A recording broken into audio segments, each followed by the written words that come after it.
Assalamu alaikum warahmatullahi wabarakatuh. Good evening, everyone. Welcome to today's webinars, a part of AI in Project Management Hackathon, a series organized and collaboration with the Project Management Association. My name is Muhammad Ali Sheikh, and I will be your moderators for this session. It's my pleasure to introduce. And welcome Miss Iris, a digital transformation manager and project management professional holding several designated certificate, including PMP, PPA, and PMI, DA, SSM, with extensive experience in project planning, business analysis, and digital transformation. Today's session is titled AI-driven project planning and scheduling. During this webinars, we will explore how AI is transforming project planning and scheduling through predictive analytics, resources optimization, risk identification, and intelligent decision support, enabling organization to deliver projects more efficiently and effectively. Miss Iris, thank you for joining us today. We are delighted to have you with us and look forward to your valuable insight. Thank you. Good evening from my side. Then I will take over. My name is Iris Meiner, and I will tell you a little bit about AI-driven project planning and scheduling, especially when it comes to the so-called critical path. And the challenge, what my hackathon group is Target Dynamics Assistant.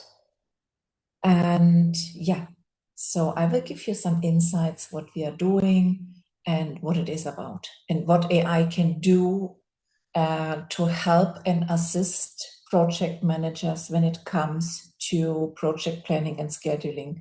I say assist and help and support by purpose, not replacement. Yeah, I'm not a fan of AI replacing humans completely. Yeah, but I'm a big fan of AI support for humans. Yeah, like tools that we can use to make our daily life easier. This is the purpose for AI, in my opinion. So let's see what AI can do for us when it comes to scheduling. So this is a short overview about me as a person. We had already in the introduction that I'm a coach for AI and digital transformation. I'm 20 years now in AI. I graduated in computer science with focus on AI in 2006. I wrote my bachelor thesis about nature-inspired algorithms for AI applications, especially multi-agent systems. And I hold a master degree in computer science and an MBA in innovation management and entrepreneurship, which is very good because it bridges the gap between the business and the tech people. And I think this is something which you maybe will see a lot in my presentation, that this has a big influence in how I work. So I try always to bridge the gap between the tech and the business in both directions, by the way. So for today, we have a kind of flow in our webinar. So we would want to come from a program to a potential prototype.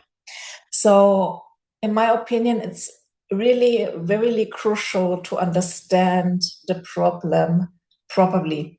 Yeah, otherwise you will never find the right technology to assist you with solving this problem or even developing anything, a prototype or anything. If you have not got the problem, if you have not fully understand what is going on, your solution will never be as good as it could be, yeah, when you have fully understanding the problem. So this is why I talk a lot about the problems and what is still existing, even if we have a lot of digital tools already in project scheduling and calculating critical passes and so on. It's still an ongoing problem, yeah? Especially when it comes to critical path calculation, it's still challenging. It's still a lot of effort. And this is the reason why many project teams even don't do this effort, yeah? I'm a project manager since 20 years, and I can say that in my real projects, in my daily projects, I know that critical path is very helpful and you should track it and so on. But in my daily work, honestly, I'm not doing that for every project. Why? I do it if my client, which I'm working for, has a proper tool, then I'm doing critical path analysis, critical path tracking, critical path optimization, because then it's easy for me.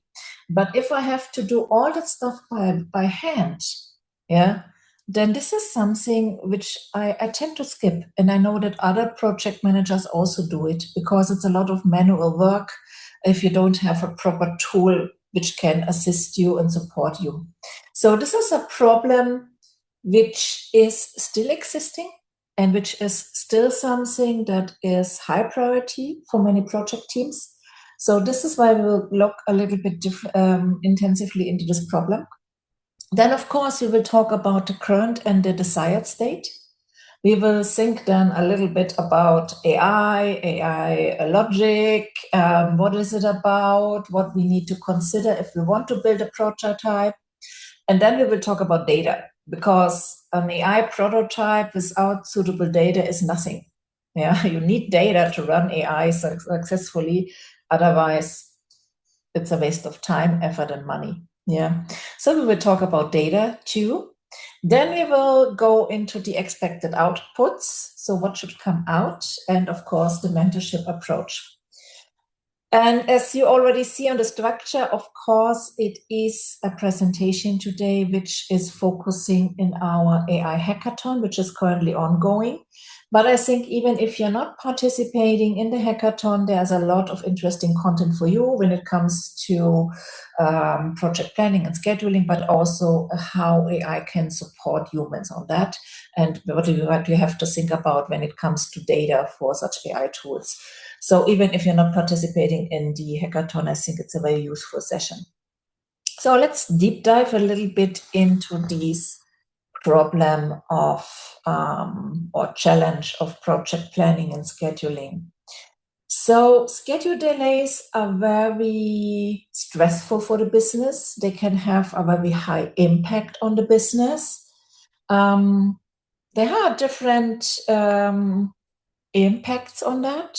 For example, the project costs, the labor costs, they can increase. They are going higher. As longer as the project will take, it will increase the costs for the project.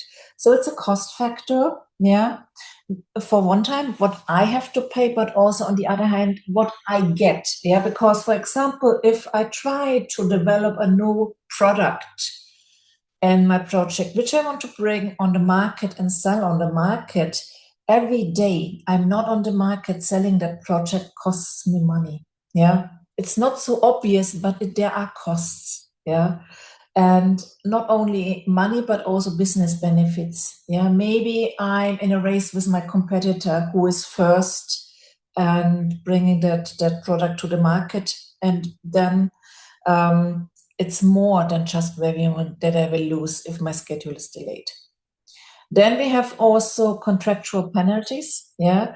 In industry, it's often so if you're not delivering on time, you have to pay a penalty. Yeah, especially in manufacturing industry, this is very common. And on the other hand, it's damaging your reputation. Every missed commitment is a damage in your reputation. Yeah. Even if we are not going that far, let's say we are staying internal, we have negative impacts, for example, resource conflicts. Let's say you share some of your resources with other projects and your project get delayed. And at a time where the resource is planned for your project, you can't use it because you are behind your schedule. And then when you're ready and say, oh, I want to have this specific resource, then, yeah, sorry, resource is gone now. She's assigned to another project. You can't get the resource now because you're too late. Yeah, you missed the resource. Sometimes this happens. And it could be especially very bitter if you're having projects that are depending on a kind, what I say is a bottleneck. My manufacturing clients, sometimes they have this one department where all the products they develop needs to go through. Let's say the environmental test. For example, if you are producing electronic controllers, in the end, you have to do some environmental tests. That means you will look how these controllers will behave. If it's getting hot or cold or frozen, or if there are vibrations or whatever. So you have to simulate all these impacts on the controller. And there is usually a specific department which has a lab environment where you can simulate all these impacts. And every product needs to go to that testing, which means they need to go to that department. And if you miss your slot for getting these tests, then you have to wait until it's your turn again, because other projects are also there. They also need the tests. And it's very, very crucial that you don't miss your slot for that specific testing, because otherwise you maybe, if you have bad luck, you have to wait several weeks until you get the next slot. Yeah. So this is what we call a bottleneck department in manufacturing. So this is something which you don't want to get into. Yeah. So this is something which I would say also is a kind of resource conflict. And of course, you also create disruption on other projects if they are dependent on you, on your outcomes. Yeah. So this is also a negative effect, and also that customers, they're losing trust in you and your products if you cannot deliver on time.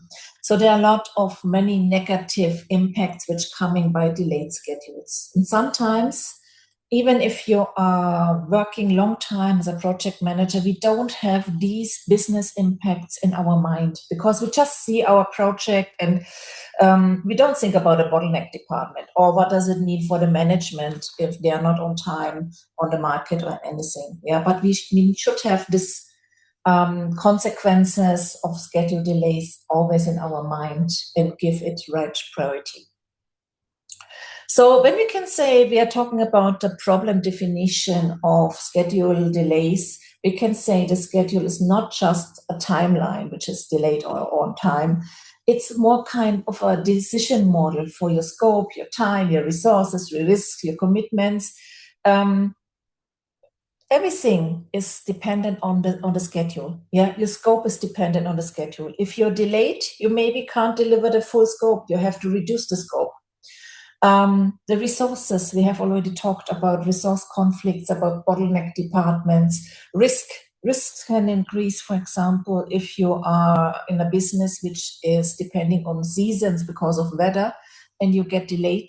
Yeah. So also there is a dependency. And also, of course, the commitments to your clients, your business partners, your suppliers, whatever. Yeah. So then we come now to what is called the critical path. And I brought a definition here and also some explanation, because I'm not sure that everybody is familiar what is a critical path.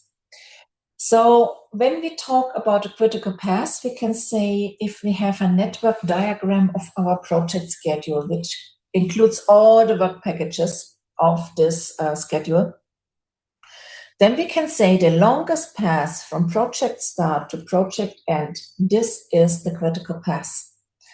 And this comes because the activities on the critical path, usually they don't have no buffer. Yeah. So if one of these work packages on the critical path gets delayed, every work package which is following that work package on the critical path is usually also getting the same delay. Yeah.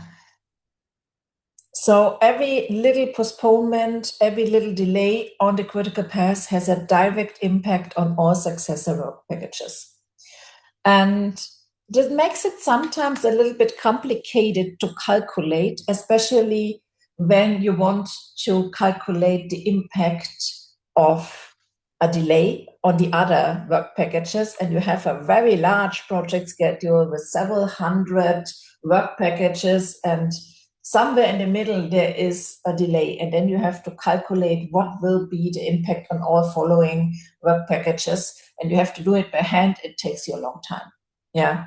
And unfortunately, you have to do the whole recalculation work with every little change. You have to do it by hand. If you don't have a tool which supports you, it will take you a lot of time.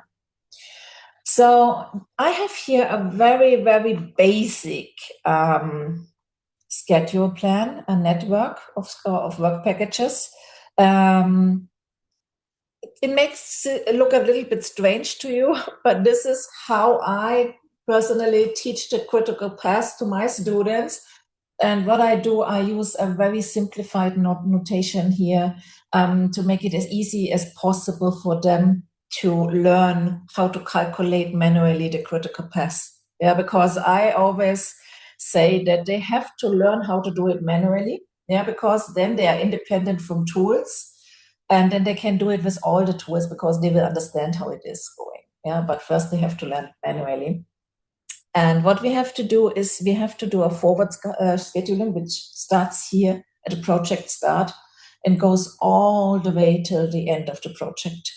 And if we are here with our calculation, we have to go all the way back and doing a backward scheduling too. And in the end, you should have a 0 here and a 0 here. Unfortunately, I can't explain all the calculation here at the moment because it would take too long. But what I can say for critical path calculation is what I need to do. I need to calculate all the work packages which are between the project start and the project end. And if I don't have a tool and I have probably, I don't know, 300, 500 or 1,000 work packages, it's nearly impossible to do it by hand. Yeah, this one is easy, yeah, because this one is very, very, very easy. It has 1, 2, 3, 4, 5, 6, 7 work packages, easy. Yeah. The critical path, by the way, is here. You can see it here. This one has no buffer. This one has no buffer, and this one has no buffer. So the critical path will go from here to here to here to here. Yeah, this one has 7 days buffer. This one also has 7 days buffer, and this one has 5 days buffer. Here's a line missing. I just saw it here, so there's also a line here. So we see that here's a buffer and here's a buffer. So these work packages are not on the critical path, but this one, and this one, and this one are. And you see this is the longest chain, yeah, because you have a chain of 1, 2, 3, 4 work packages in a row. So just to do a little bit of refreshment for the critical path calculation, in case if you're not remembering for your PMP, this is how we are calculating critical paths in a very simple and abstract way explained. So, but you can imagine with many, many work packages, it's really complicated to calculate. And yeah, especially if there is not one delay, but maybe there are 2 delays in different areas, and then you have to calculate everything forward and then backward, and then you see where the buffers are. And honestly, the buffers are not so very visible. If you have a large network with a lot of work packages, it's not so easy to see where the buffers are than in this graphic where we just have 7. Yeah. And also we can't see the dependency complexity. And if we have hundreds or thousands of work packages which we have dependencies to each other, it's usually not so easy to see. Also, resource bottlenecks are very hard to see if you do it manually. And you can imagine if you calculate, oh, if this is delayed, I have this impact on my project end, and if this is delayed, this pass, then I have this impact. You can imagine if you calculate this all per hand, forwards, backwards, the next pass forwards, backwards, the next pass forwards, backwards, and then you have 3 possible passes and you have to make a decision which one is the best one. You can imagine this is a lot of time. So this is what we have as a problem at the moment. Yeah. And it increases if you have more than one project. If you have a multi-project environment, for example, a PMO, it's even more worse because we have these shared resource bottlenecks across the projects. It's not enough that you calculate the critical path for one project and track the critical path of one project. No, you have to do it for all your projects. And you have also cascading delays between dependent projects. That means if project A comes first and then B, and B is dependent on A, and A gets delayed, B gets delayed, and then B is maybe also, you have a dependency to a C project, and C then is also impacted, and you see that it goes like a cascade. Yeah. We don't have any program-wide or portfolio-wide schedule visibility when it comes to the critical path. This is really hard, yeah. And of course, there is a risk that your strategic milestones and benefits get delayed. And yeah, some people say, yeah, but my project is fine. I optimize my project and I just changed the schedule of my project. And if you're in a multi-project environment, this is nice that you are keeping up with your project. But if you're changing anything in your critical path, it has an impact on other projects which are with dependencies. So you can calculate the whole portfolio if it goes bad. So it is difficult. Yeah, critical path tracking in a multi-project environment is really a lot of effort if you don't have digital tools to support you. So honestly, this is the reason why in industry, if you don't have a tool which supports you on that, usually there is a low probability that you will do it manually. Yeah. And also when it comes to resource allocation, especially when you have shared resources, there's a lot of discussion, of course, also when you don't know the critical path. Okay, I think now the problem is well understood. You know why it is so important to get some AI support on project scheduling, because it will really make the life for PMO managers or also for project managers of very large projects or mega projects much easier if there would be an AI support on that.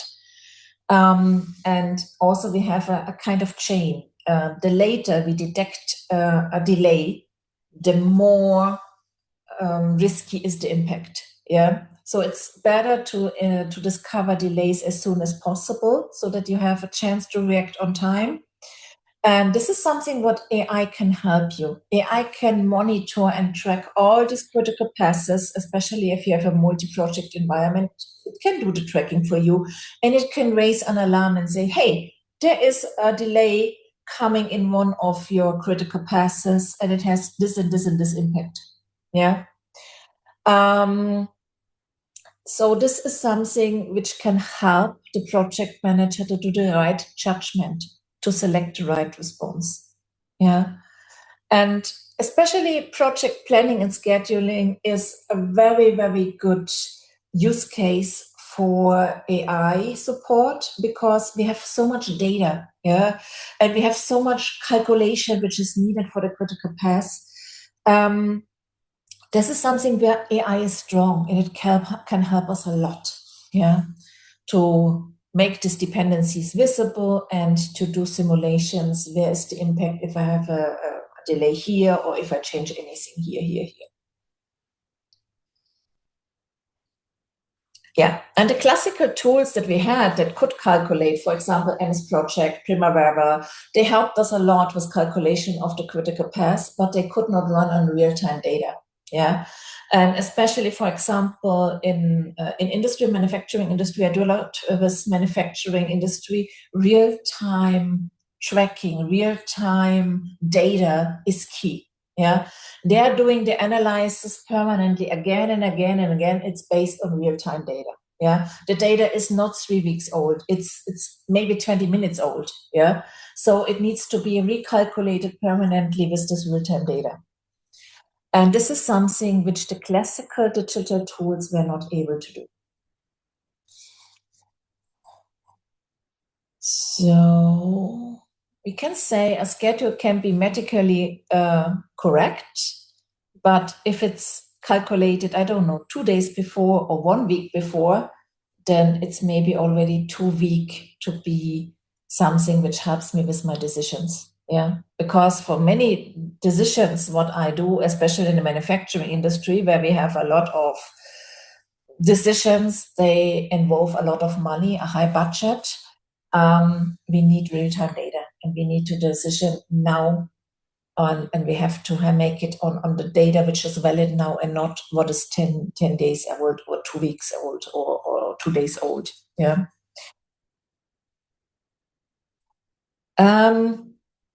Yeah, we can say from the current process, it is very high effort, but probably old data. So the current process is you have to update your schedule, usually manually. Then you have to run your calculations. Then you have to look what has the calculation brought you. And if you want to simulate something, we had to do it with manually calculations. Or what I did sometimes in MS Project was I copied my project, then I made a change, and then I looked how is the critical path looking here, and then I opened a several instance of MS Project and opened the old version, and then I compared manually.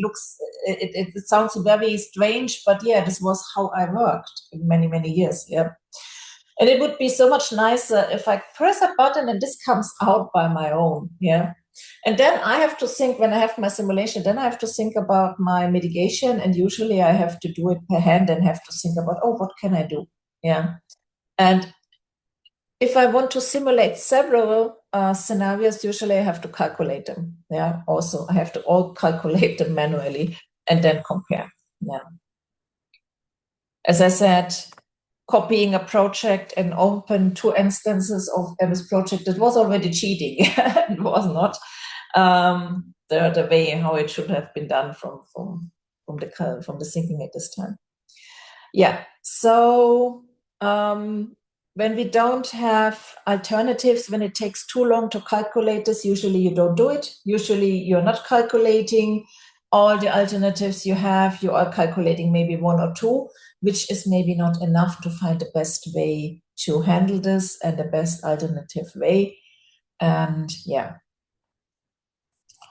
And where do we have this kind of challenge? I would say it's everywhere where you have projects and we have project plans. We have some industries where it's more heavily when it comes to construction and infrastructure. They are dependent on a lot of stakeholders. You have subcontractors, you have suppliers, your material has to be delivered in time and all that stuff. Yeah. They have usually very big projects with a lot of work packages, a lot of dependencies, very critical timelines. So yes, they are heavily impacted. IT and software delivery, yes, we are also doing a lot with critical paths. I have big software projects. They have only one go live date per year. And if we miss this go live date, then the project has to wait for 1 year. Yeah, no kidding. We had this, that some of my projects, they're so complicated. They can only go on live. We can only set them to productive use when there is a bunch of holidays in a row, maybe Christmas or maybe whatever. And especially if they're globally, then you only have this window per year. And if you miss it, you have to wait for 1 more year. Yeah, so usually you don't want to have delay here. And as I already mentioned, manufacturing and engineering, they have a lot of challenges which are time critical. So they're also a lot interested in calculating the critical path, tracking it, and so on. And as I said, in a multi-project environment like a PMO or portfolio, definitely you need to do this too. So what do we want? Yeah, because now we have to talk what we want to get rid of. What do we want now? What we want is something which is intelligent, which is adaptive, where I can do simulations, where I can do changes in a very easy way. Yeah. And where I can continuously see my critical paths when I just press a button. I want to press one button and my critical path should be there. And then I make a small change and say, what if this work packet will be delayed for 2 days? Calculate the impact. And then it shows me, oh yeah, this will be the impact. The critical path will change like this. You have these dependencies. This is your impact. You have these resource collisions. Wouldn't that be a dream? Yeah. So this is what we are dreaming of. The project managers who have to work a lot with the critical path. This is our dream. Yeah. We want to see what are the buffers doing with our projects. Is maybe a work package currently not on the critical path, but the buffer is going down, it's decreasing, and maybe it will be losing this buffer soon. So it will come to a critical path. So we can see also how are different possible mitigation scenarios. having an impact on the critical path. And also getting recommendations. What should we do with our schedules? How we can optimize them? How we can track them better? Yeah, and we don't want to have complicated formulas or things like that. We want to talk to them like we talk to ChatGPT. Very easy, natural language. This is what we want. Yeah. Good. So we want to go away from strict baselines and periodic updates, and we want to have instead live baseline, real-time data, scenario comparison. We don't want to have this calculation on demand. We want to have something which is continuously monitored, continuously calculated again and again and again based on real-time data, automatically calculated, by the way, not that I have to press always the button. It should do it by themselves. I don't want to have only a manual assessment opportunity when there is a delay. I want to have it automated. So there is a delay in one work package, fine. Update the whole schedule, please. Update all the work packages. Calculate everything. Show me the impact. This is what we want. This is our desired state. Yeah. We want to come back from mitigations where we need to run workshops for and to brainstorming to something which is delivered by an AI. Best case, ranked. Oh, this is your best option. This is the second best option, blah, blah, blah. And this is what we want. Yeah. And the PM role should go away from creating, updating, interpreting, manually calculating to just validating, deciding, and communicating. Yeah, this is what we want. So this is the scenario we are aiming for. This is the relief that we want, the time-saving approach. Yeah, we want to make our life easier. And how can we do that? Yeah, I would say we need to find some schedule data and we want to put it to the AI engine, and then there should come an output, and the output should come alerts whenever something is happening, whenever it is needed, recommendations, an overview in lifetime. This is what we want. Yeah. So for the hackathon, now we are coming is what is in scope.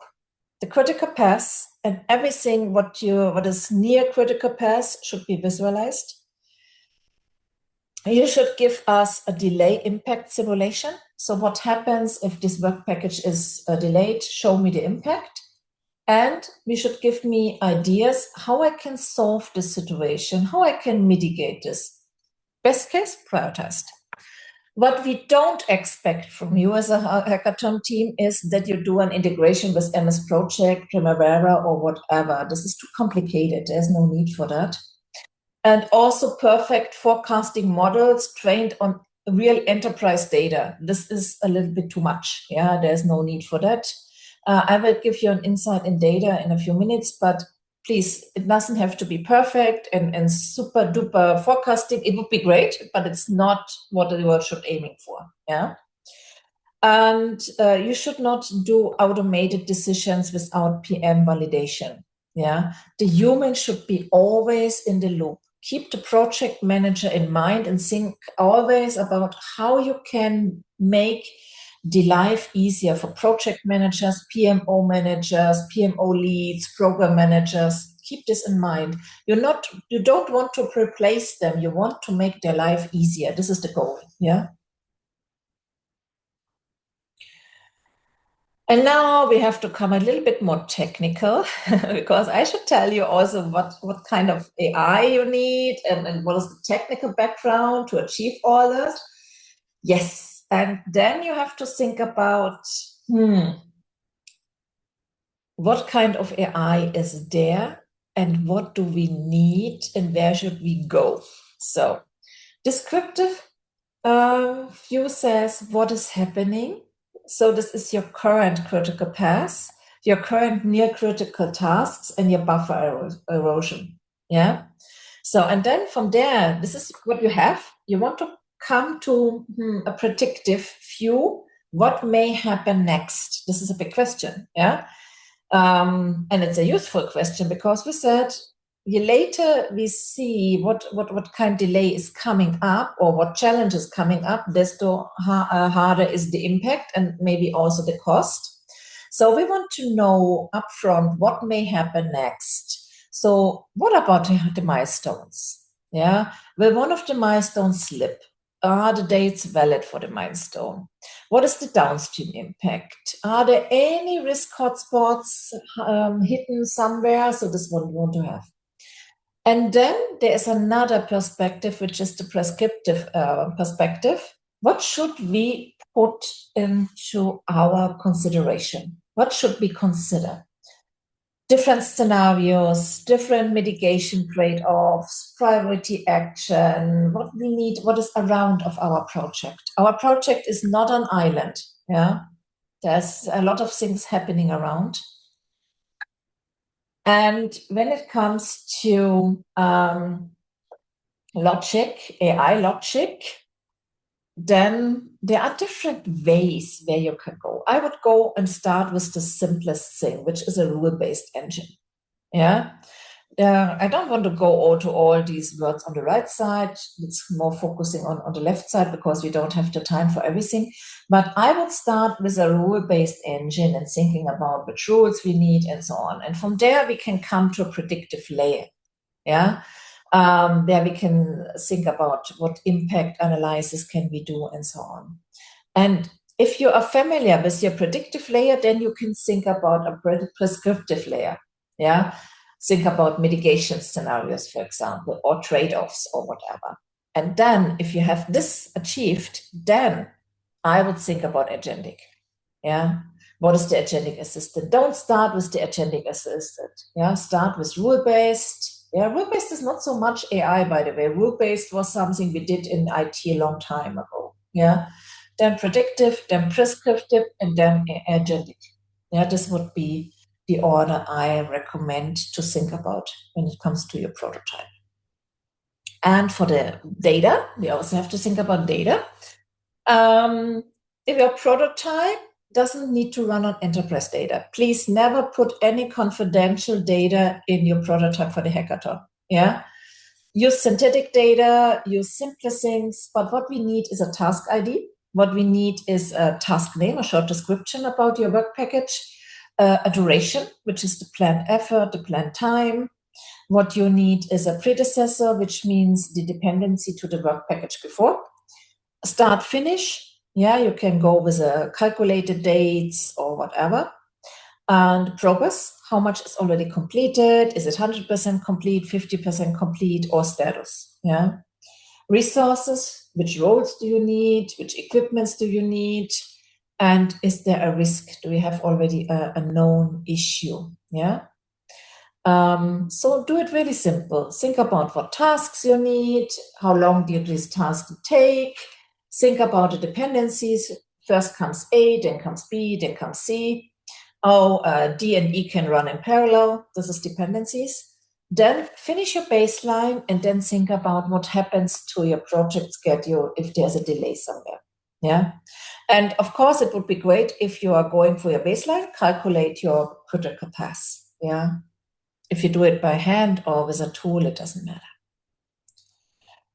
So, and where you can get the data, you can go real data. If you have data from a project which is not confidential, you can use that.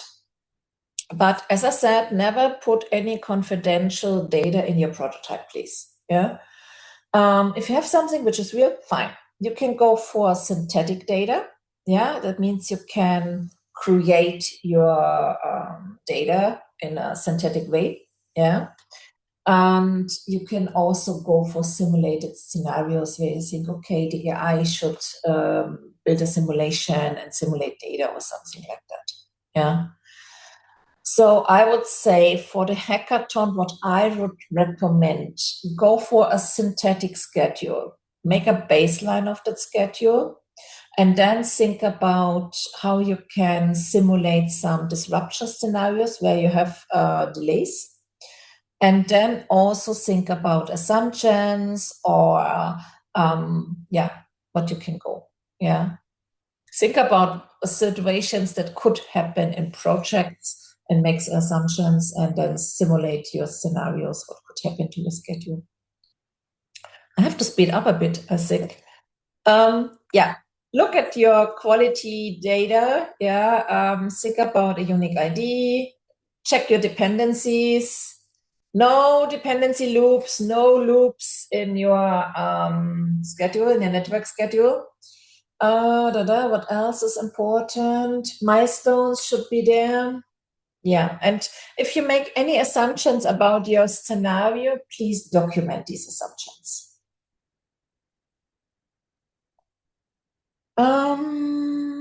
Yeah, what is the prediction you can get or expect from your system? You can, of course, think about what is the impact of a delay. Yeah, you can see which tasks have risks and there could be a high risk for delay, so you can track it more monitoring doing it on that.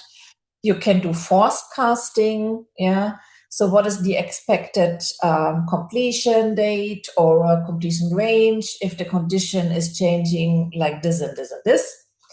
And how reliable are your milestones? Yeah, I was recently asked to define milestones for a project, but there was no substance where I could calculate the milestones. And I asked them, how should I do that?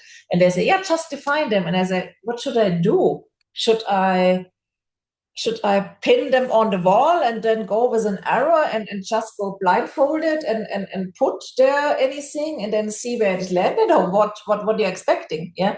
So always think about what is the foundation that you have for forecasts. Yeah, it's a lot about the quality of your data. Yeah, and the assumptions you're making. Yeah. Always make it clear what assumptions you made and make them visible. So what can you get out as a recommendation for such systems is you can think about maybe you change the order of the tasks. Yeah, you change completely your passes, you reorder your tasks. That could easily bring the critical path to a change. The critical path is not critical anymore because we have changed something. Now we have a different critical path. You can also ask, okay, what would happen if I bring in more resources on that specific work package? What would be the impact on that? You can also think about if there are any buffers which you can use. You can also think about where I do have to escalate, where I need a decision maybe. Yeah. You can see trade-offs. Yeah, this is something where you can get out of the AI. But whatever you do, whatever you get out as a recommendation for the system, there is one rule. Whatever the AI delivers as a recommendation, it needs to be understandable by a human user. Yeah, if the user doesn't understand this because it's really weird, then it's not useful. So recommendations should be easily understandable for human users. Okay, come to the prototype. For the prototype, we expect you to deliver something. In my specific case here for the scheduling prototype, I would like to have a dashboard. I love dashboards where I see different things on one side in one dashboard. Very happy. I want to have different scenarios. I want to see a baseline schedule. I want to see a delayed schedule. And I want to see something where you did mitigation, optimization, or whatever. So at least 3 different scenarios you want to see. We want to see alerts for the delay, or that the buffer is running low or whatever. And we want to see some automated reports. This is the expectation that I, as a client, would have in my hackathon team. So for my hackathon team, I play the role of the client who has some requirements and some expectations. And very important is always to consider the human is in the loop. The AI supports, but the project manager makes the decision. Yeah. So no need for your prototype to make any decisions. The AI does it. Yeah.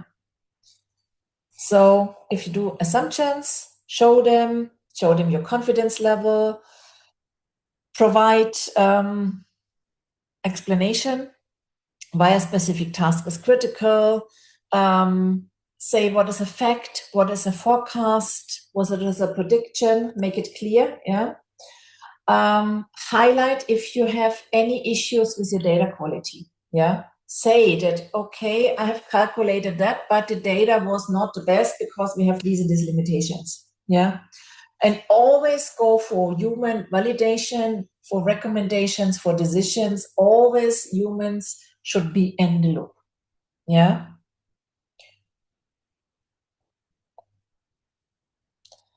Technology choices. What should you do? You can do different things. I don't want to interfere so much in the technology because for me, technology is something that the person should choose who delivers something. Yeah, here the computer scientist came through. So I don't want that somebody dictates me how to solve something. So I don't do this with my team. Yeah, so usually my team can solve the issues how they want. I don't dictate them how to do that. And I keep the same mindset in the hackathon. I don't tell you which technologies you should use. Yeah, you have an overview here, what you can choose from, but it's your choice. It's not my choice. Yeah, as I say, I go here from client role. Yeah, not from solution architect role or whatever. So, what is the success criteria? Your prototype needs to solve the problem. He needs to add some value on this critical path scheduling topic. We have discussed a lot. What is the problem? It must be clear how you are dealing with inputs and what comes out. And also, it needs to explain the recommendations, why you are making that recommendation. Yeah. It should be correct when it comes to analytical analysis, and it should be good from the usability. Yeah. I'm a person who is really looking a lot in usability because I think that a software that is not user friendly is something that is not used by people. If somebody hates the software, the people are not using it. Yeah. So usability is a topic. So how is on the mentorship approach? Yeah, we are doing the following. We have a WhatsApp group, which you usually use to communication with your colleagues or with me. Then we have weekly checkpoints. That means we meet every Sunday evening at 8 p.m. Riyadh time. We are meeting. And we're doing usually a full hour where we're looking on what is the prototype doing, because the group has already a prototype. So we are looking what is evolving, where they need feedback. And as I said, I give always the feedback from a client perspective. That means we have review sessions and you get a honesty industry feedback from client perspective. That means zero sugarcoating. So you get the feedback how it is, how your prototype looks like, yeah, and it's not sugar coated. Yeah. So we have a realistic environment here. So let me go a little bit over the takeaways. You should always think about what is your pain point for the schedules. And then you should go for the CPM, the critical path method, as the methodology which lays down below your prototype. So this is the methodology your prototype should follow in the project methodology. And then add AI where it makes sense. Yeah, where it makes the life easier for the project manager or the PMO lead or the program manager. And think about giving back outputs that make decisions easier, that deliver input to make really good decisions. Yeah. And keep it easy, keep it nice and easy readable and easy to understand. Don't put too many data out. Yeah. And always think about the project manager is in the center. You're doing it for the project manager or the PMO lead. Yeah. Okay, so this is what I had to present. Any questions?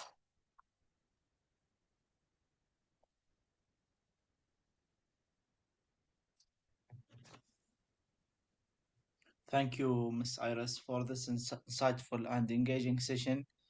Your perspective on AI driven planning and scheduling, resource optimization, and predictive project management have provided valuable knowledge and practical takeaways for our audience. We are now opening the floor for your questions. Please raise your hand or write your question in the chat to answer it with Miss Cyrus. Mr. Muaz, he is asking, P6 doesn't help on case of calculating uh, the CPM. Mhm. It's a Yeah, methodology, and it helps a lot with calculation, but it's a lot of effort. Yeah, because usually the projects were smaller when this methodology was invented. The projects were much smaller, the most of them. So the calculations really in the beginning they were done by hand, and then we had simple software systems who calculated at one time. So you had your critical path, you made a baseline, and then maybe 3 months later you calculated again. So it was very simple at this time. Yeah, it was not planned to do anything in real time. Does that answer your question? thank you, Miss Iris. We have another question. What about the ethics regarding the input of the inputs as real data? Are our data safe? Yeah, data security is another point. And I would say, yes, you have to discuss this with your infrastructure team, how you can save your data. And for the prototype, yes, it would be great if you can mention what you think about data security. If you have measurements in place, it would be great. Yeah. For real life scenarios, of course, this is something which you have to discuss with your infrastructure team. It depends on what kind of data you're having. And what kind of real-time data you're having. Yeah, real-time data is also a huge field. You can have a lot of different information in it. So I would always say it depends on the data and how protective it is. Yeah, how vulnerable it is, and how much protection do you need for the data. Yeah. Yes. Okay, thank you, Miss Iris. I think we reach our end of this session.